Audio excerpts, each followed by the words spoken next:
A orientação não tradicional é um fato da vida humana que sempre existiu, juntamente com a orientação tradicional, como provam claramente os documentos históricos de diferentes lugares e épocas. A atração por pessoas do sexo oposto existia entre as pessoas como se fosse por padrão, era óbvio que esse era o tipo dominante de atração sexual. Entretanto, descobriu-se que nem todo mundo é capaz de sentir atração apenas pelo sexo oposto. Em diferentes períodos da história e em diferentes culturas, foram formadas diferentes atitudes em relação àqueles cuja orientação sexual não era tradicional, desde a perseguição aberta até a aceitação de tais contatos como práticas rituais, desde o escrúpulo até a afirmação da igualdade perante a lei. Por um lado, essas pessoas eram e são de fato uma minoria, enquanto a maioria continua a se sentir atraída por membros do sexo oposto. Por outro lado, essa minoria é bastante estável. De acordo com várias estimativas, ela representa 3% a 7% do número total de pessoas. Naturalmente, é difícil coletar dados estatísticos de épocas históricas passadas, mas os pesquisadores estão inclinados a acreditar que essa percentagem permanece quase constante em todos os momentos. A orientação sexual na natureza não foi concebida para ser totalmente inequívoca. Nos animais, o comportamento sexual não convencional é encontrado em muitas espécies, de vermes e mamíferos, e em aproximadamente a mesma percentagem que nos seres humanos. Portanto, é difícil dizer que a orientação não tradicional é algo não natural. Orientação sexual. Hipóteses sobre sua origem. Porque algumas pessoas têm uma orientação sexual não tradicional, a comunidade científica moderna não desenvolveu uma única hipótese sobre como a orientação sexual é formada. Eles procuraram em todos os lugares, nos genes, em diferentes partes do cérebro, em fatores hormonais e, é claro, no contexto cultural e social, na experiência da primeira infância e na educação em geral. Você pode ler sobre tudo isso em qualquer enciclopédia moderna. Mas há algo com o qual a maioria dos cientistas concorda de forma inequívoca. A orientação sexual e a sexualidade em geral é algo que se forma pelo menos desde a primeira infância, e as bases profundas da sexualidade humana são estabelecidas no ambiente intrauterino. Se observarmos o desenvolvimento do feto, veremos que qualquer pessoa nutre passa pelo estágio de hermafroditismo. O feto tem os rudimentos dos órgãos sexuais masculinos e femininos. Sob a influência de vários fatores bioquímicos, inclusive hormônios, o embrião acaba adquirindo as características de um ou outro sexo. Entretanto, isso não acontece com todos. Há aqueles que, mesmo ao nascer, não têm um sexo anatômico bem definido. A existência de hermafroditas era conhecida em todos os tempos. Basta olhar para algumas estátuas gregas antigas. Esse fenômeno de desenvolvimento intrauterino permitiu que alguns pesquisadores, em especial Freud, Kinsey e Weninger, concluíssem que uma pessoa é fundamentalmente bissexual, mesmo que seu sexo anatômico no momento do nascimento tenha sido formado sem desvios. Entretanto, mais tarde, com o desenvolvimento da consciência sexual, um dos vetores, atração pelo sexo oposto ou pelo próprio sexo, uma orientação sexual específica, começa a dominar, e a bissexualidade se torna latente, ou seja, latente, não realizada, permanece em potencial. A formação do feto e o conjunto de inclinações internas com as quais ele virá ao mundo, que ainda não são percebidas pela própria pessoa, são influenciados por muitas coisas. A bioquímica do organismo da mãe, os fatores hereditários, genéticos, e até mesmo o contexto emocional do ambiente em que a gravidez ocorre podem influenciar a formação da futura sexualidade da criança. Mas ainda não somos capazes de traçar com precisão toda a cadeia de formação de um conjunto tão complexo de reações como a orientação sexual. Afinal, o bebê não pode nos dizer como ele percebe a si mesmo, seu sexo, seus impulsos de despertar. E ele ainda percebe muito pouco. E muito antes do sexo e orientação sexual serem geralmente percebidos, a criança começa a ser influenciada por fatores sociais, expectativas dos pais, normas de comportamento sexual aceitas em uma determinada cultura, ideias sobre a aceitação da sexualidade em uma determinada família. Quando uma pessoa completa o período de desenvolvimento sexual e se torna um membro pleno da sociedade, ela já está, de fato, formada, assim como sua orientação sexual. Mas nem tudo é tão simples. Somente se a orientação sexual for tradicional, ela não suscitará dúvidas. Os adolescentes são apoiados em seus impulsos de despertar ou, pelo menos, não dão importância a isso. Mas quando uma orientação não tradicional se manifesta de uma forma ou de outra, ou quando o adolescente não consegue decidir por quem se sente mais atraído, o desenvolvimento ocorre com um grande componente de fatores neuróticos, surgindo perguntas a si mesmo, medos, ansiedade, rejeição de si mesmo ou, ao contrário, protesto aberto. Isso é causado pelo fato de que, em sociedades de diferentes culturas, a orientação não tradicional é algo negativo, inaceitável, patológico e, via de regra, a criança aprende sobre isso bem cedo. Apesar da longa história de tentativas dos cientistas de provar que a orientação não tradicional é uma variante das normas sexuais, a consciência média tem medo de tais manifestações. Levaria muito tempo para explicar porque a orientação não tradicional foi rejeitada por representantes de diferentes culturas em diferentes épocas. Direi apenas que algo diferente da maioria assusta muitas pessoas de uma forma ou de outra. Cria uma sensação de insegurança. E então, as pessoas não pensam muito sobre se há motivos para o medo. Muitas pessoas acham mais fácil proibir do que entender. E isso é uma questão de recursos intelectuais limitados. Na sociedade atual, parece à maioria dos pais que seu filho viver sua vida de acordo com os padrões que são claros e familiares aos pais. Ele a viverá com mais segurança. E quando o adolescente atinge a maioridade, ele não consegue mais distinguir totalmente entre o que é realmente verdadeiro em sua sexualidade desperta, o que é produto de sua própria crença na maneira correta, formada sob a grande influência da opinião dos pais e da sociedade, e o que é um comportamento de protesto ou um mecanismo de defesa. Quando uma pessoa começa a lidar com esse tópico em si mesma, ela já está totalmente formada e tem dentro de si seu verdadeiro núcleo de atração, mas muito disso é deslocado para o inconsciente e, portanto, a busca por sua verdadeira orientação sexual pode continuar até a idade adulta. Mas vamos falar sobre o que geralmente acontece nesse sentido com uma pessoa. Tipos de orientação sexual. Quais são os tipos de orientação sexual nas pessoas? Os principais tipos de orientação sexual são heterossexual, atração por pessoas do sexo oposto, homossexual, atração por pessoas do próprio sexo, e bissexual, atração por ambos os sexos, mas não necessariamente na mesma medida e no mesmo período da vida. Em outras palavras, uma pessoa bissexual pode se sentir atraída por mulheres em um período da vida e por homens em outro. Pode ser que a escolha do objeto sexual não dependa tanto do sexo quanto das qualidades humanas, ou pode ser que em um período da vida ela se sinta atraída por mulheres e homens igualmente. Entretanto, os tipos de orientação sexual não se esgotam com isso. A sexualidade também é considerada uma das variedades de orientação sexual. Quando uma pessoa, em princípio, não sente desejo sexual, ou o sente em um grau muito fraco, o que causa isso e se é uma variante da norma é um tópico para um artigo separado, mas as pessoas que se identificam como assexuais podem ser bastante satisfeitas em todas as outras áreas da vida. E os estudos não confirmam a presença de anormalidades mentais e patologias de personalidade na maioria delas. Os tipos de orientação sexual também podem ter uma estrutura mais complexa. Por exemplo, já tive clientes em meu consultório que se concentravam mais na atração não pela anatomia da pessoa,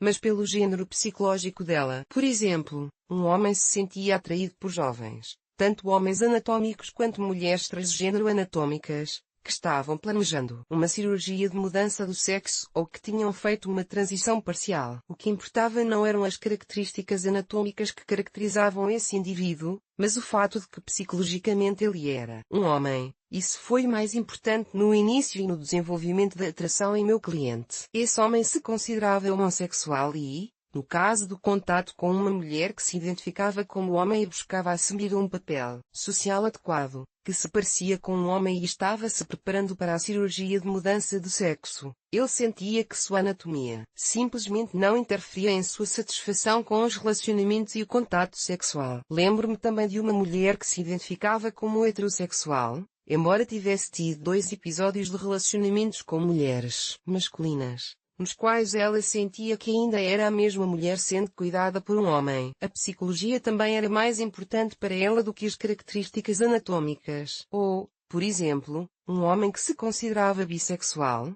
mas claramente preferia mulheres heterossexuais ou homens transgêneros que se pareciam com mulheres, usavam roupas femininas e não necessariamente buscavam mudar de sexo. Tudo isso poderia, teoricamente, ser considerado bissexualidade.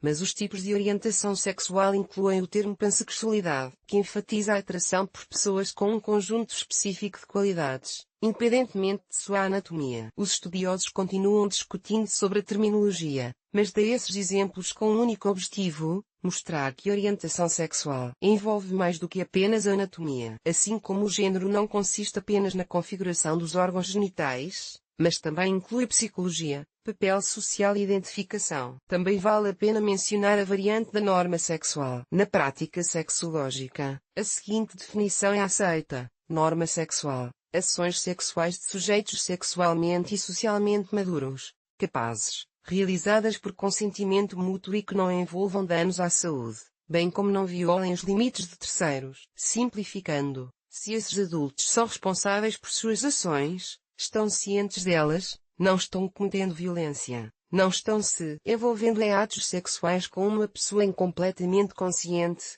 criança, pessoa com doença mental, não estão envolvendo aqueles que não consentiram em participar e não estão ferindo gravemente um ao outro, eles têm direito a tudo o que puderem realizar dentro desses limites. Mas em todas as sociedades há restrições adicionais, geralmente decorrentes de uma variedade de fatores, principalmente valores, moral e, às vezes, como consequência, legislação, que podem limitar o direito das pessoas de fazer sexo como quiserem. Não é tarefa deste artigo considerar todos os tipos de atividades sexuais a partir da posição de norma, patologia, mas se voltarmos ao tópico da orientação sexual, o contato sexual entre dois adultos do mesmo sexo que consentem, sem causar danos à saúde, é uma variante da norma sexual. Orientação não tradicional ou tradicional, limites de desenvolvimento e a escala que não sei seria simples e fácil se o mundo fosse organizado de forma inequívoca. Branco ou preto, ruim ou bom, para cima ou para baixo,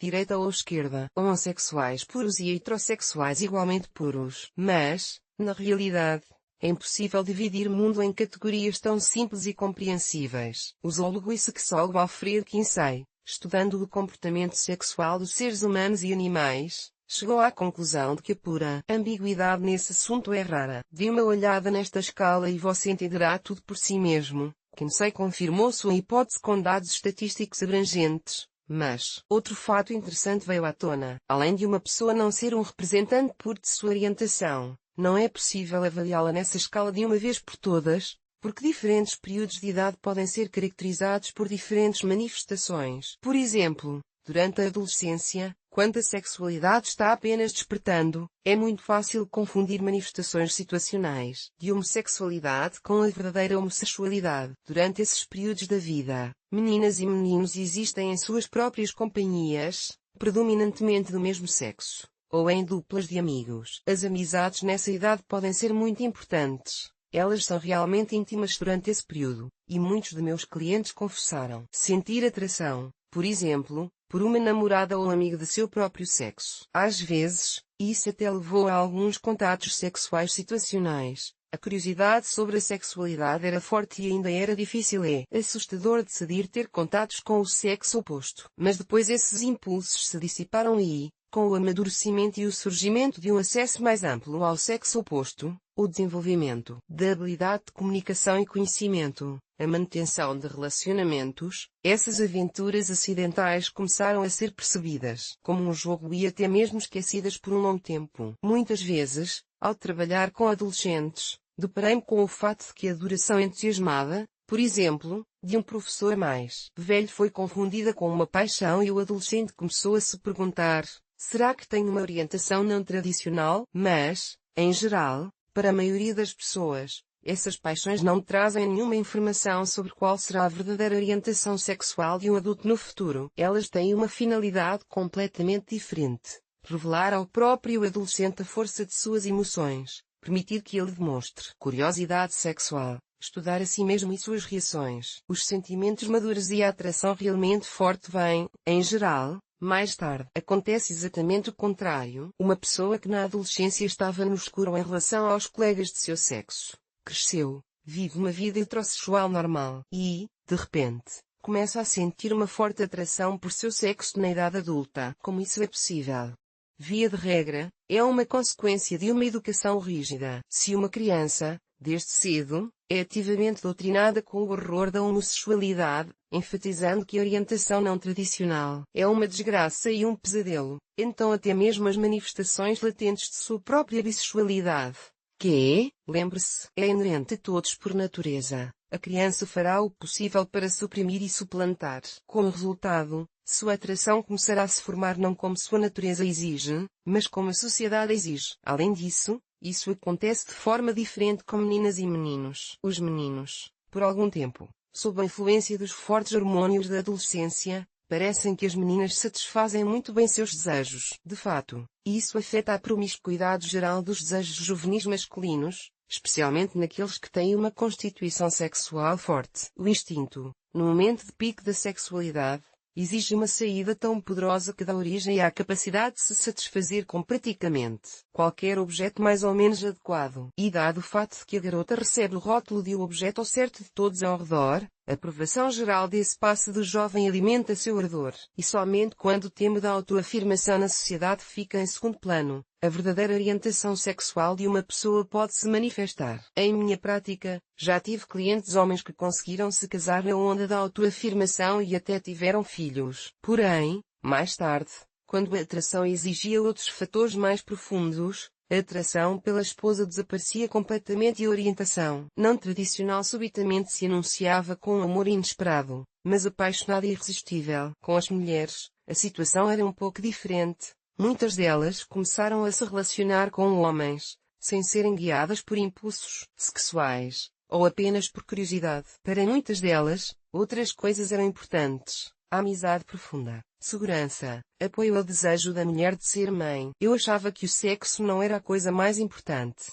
disse uma de minhas clientes sobre esse período de sua vida. Nós nos dávamos bem, tivemos um filho, e só mais tarde percebi que eu realmente queria ter prazer na cama, eu realmente queria sexo, mas ao mesmo tempo percebi que esse sexo que eu realmente queria não era com meu marido ou mesmo com um homem. Também houve exemplos em que uma pessoa percebe sua orientação, desenvolve relacionamentos bastante normais, mas de repente sente o desejo de experimentar coisas novas com um parceiro do seu próprio sexo. Em geral, há muitas variantes de desenvolvimento. Todos esses exemplos servem apenas para mostrar que a orientação sexual em si é formada cedo, mas se manifesta de diferentes maneiras, em diferentes períodos da vida, com diferentes intensidades e, o mais importante, pode não ser percebida até um determinado momento. Especialmente se for uma orientação não tradicional. Poucas pessoas atingem os extremos da escala assim que se dão conta de sua sexualidade. E não há nada de errado nisso. A natureza humana é plástica por um motivo. É um determinado recurso dado a uma pessoa pela natureza. Para que? Bem, pelo menos para que, em uma situação de falta de parceiros sexuais do sexo oposto, possam, pelo menos por algum tempo, mudar para parceiros próprios. O sexo é uma função que existe não apenas para a continuação da espécie, e entre os animais há sexo não produtivo, que não leva à concessão. O sexo ajuda à sobrevivência da espécie em geral porque, entre outras coisas, serve como uma forma de consolidar a união entre as pessoas, uma fonte de criatividade, uma forma de autoexpressão, etc. Ele tem muitas funções importantes além da procriação. Um exemplo interessante é que alguns peixes mudam de sexo durante sua vida. Essa é a maneira que a natureza tem de controlar o equilíbrio entre fêmeas e machos em uma população. E, no caso dos seres humanos, alguns cientistas tendem a sugerir que a orientação não convencional é uma forma de regular o tamanho da população. Pelo menos até o advento das tecnologias de reprodução assistida, essas pessoas eram aquelas que, de fato, se recusavam a se reproduzir ativamente, embora mantivessem a capacidade de conceber e pudessem, se necessário, ainda participar do processo de reprodução. Na próxima parte do artigo, falaremos sobre se é possível mudar a orientação sexual, o que pode impedir isso e por que isso pode ser necessário.